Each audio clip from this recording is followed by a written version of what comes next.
About 4 or 5 miles from Bolton, between Bolton and Bury, there's a small village called Holcombe, and up from the side of Holcombe is some beautiful moors. Beautiful but quite bleak and eerie. If you take the walk up from Holcombe over those moors, you're likely to come across a cairn, a pile of stones that's been accrued over a couple of centuries now. That pile of stones is a memorial to a woman called Ellen Strange.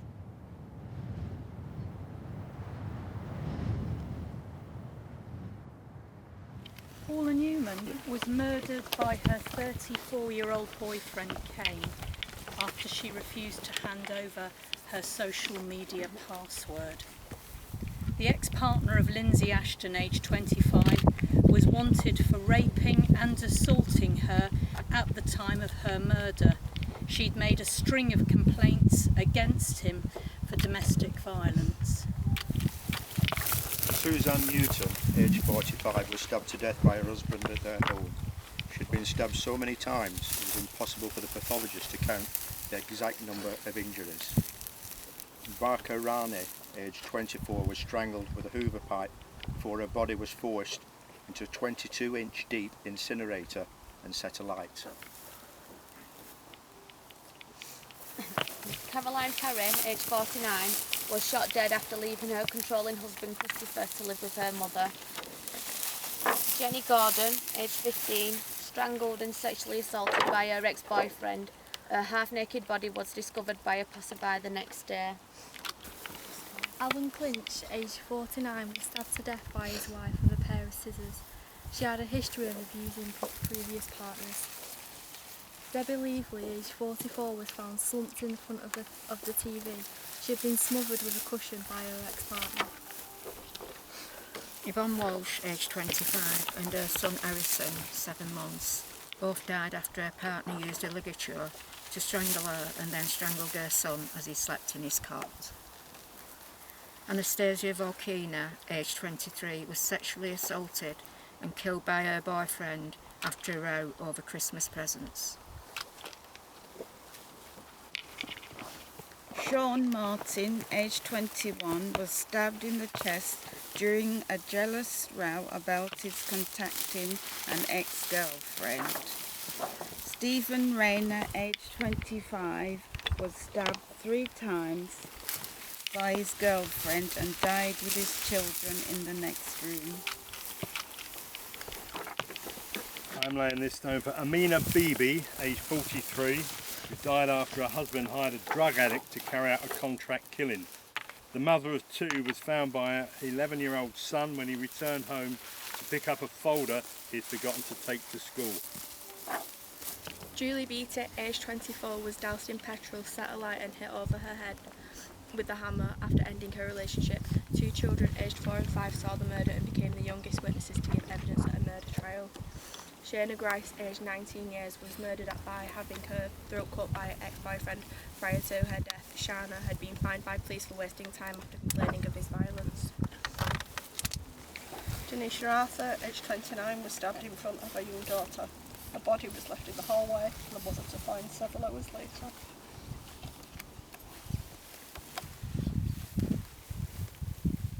Melissa Crook, 20, died in a house fire in Kent along with her 15-month-old son.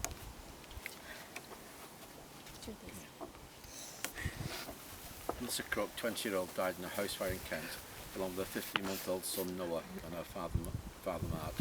The fire was intentionally started by Miss Crook's ex-partner.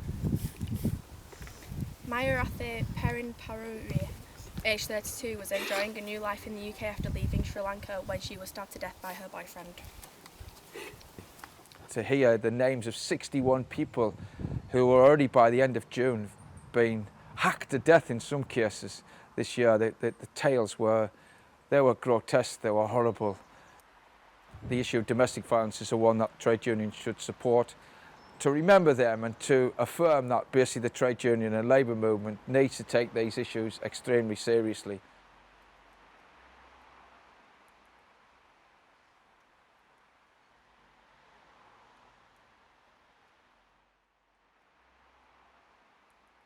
I suppose my involvement began with a conversation with a gentleman called Martin Metcalf. And during that conversation, Mark informed me that there was what we believed was the oldest known memorial to a victim of domestic abuse on the moors just between Bolton and Bury. This was something I was completely unaware of. And as the conversation developed, Mark also told me about a book that had been published by John Simpson quite a number of years ago that told the story. It's an excellent publication in terms of explaining the events around that time historically and puts it all into context.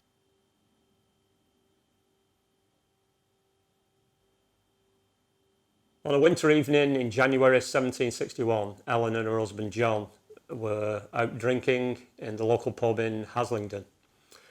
Witnesses say that the couple quarrelled that evening, and whether it was because of that quarrel or whether something else, Ellen decided that she would head out in the early hours, just after midnight, over the moors to her mother's house in Hawkshaw.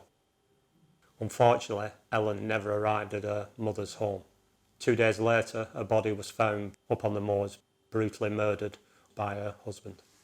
It would have been cold and dark and eerie and very, very lonely spot. And this is where Ellen spent her last moments. She was strangled, beaten, brutally killed. A horrible end to a young woman's life who had done nothing wrong.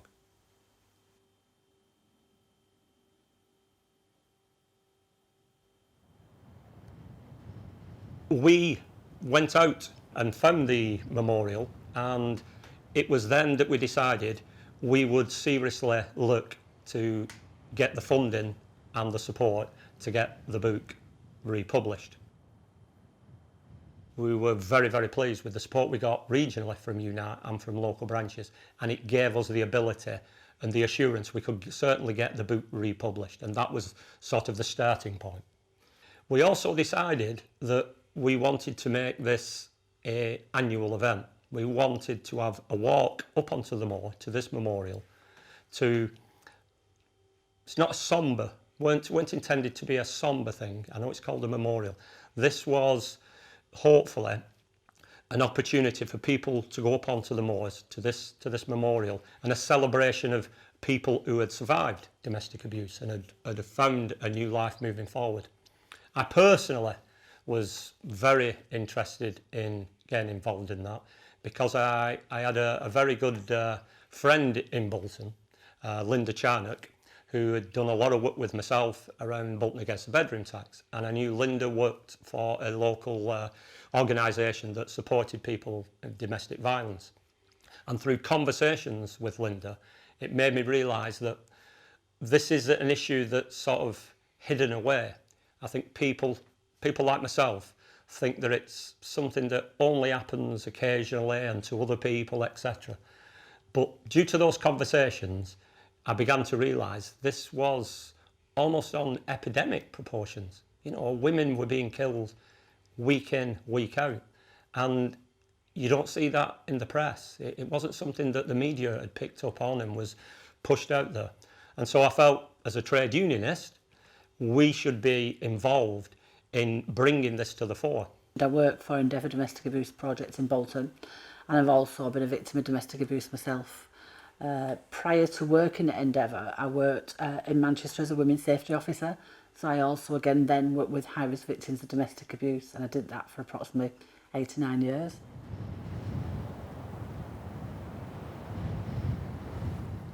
I mean, the memorial, how it started off is when she was murdered, her husband actually covered her body with rocks.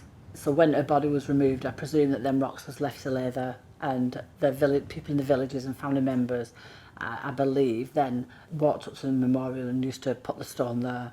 And it just became a tradition that walkers passing on the moors, cyclists, and if everybody was passing by, ramblers would pick up a stone and place it. So it is getting bigger and bigger every year. Last year at the event, we had a women's group at Endeavour who actually painted stones with different messages on. We've actually had a stone done for every year that we've done the walk that's then laid on the memorial. So it becomes a part of highlighting domestic abuse services in Bolton to the members and of the public, and also to the public arena. Lana Nimsiva,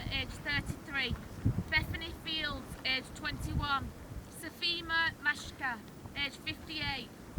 Keely Bunker, age 20. Christina Ortiz Lanzo, age 28. Emily Goodman, age 42. Katrina Fletcher, age 64. Margaret Robinson, age 54. Arlene Williams, age 46.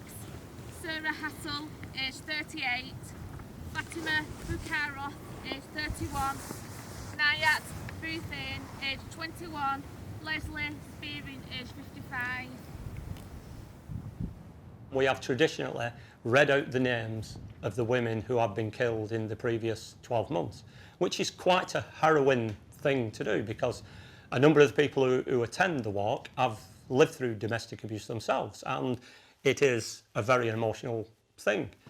However, everybody that's attended that walk has come away with an uplifted feeling that this is something that we must do. Not just remember the people who may have lost their lives, but as I said, it's a celebration of what's currently happening to address that situation, and it's raising the profile and pushing the agenda of we need to be doing much, much more in terms of domestic abuse.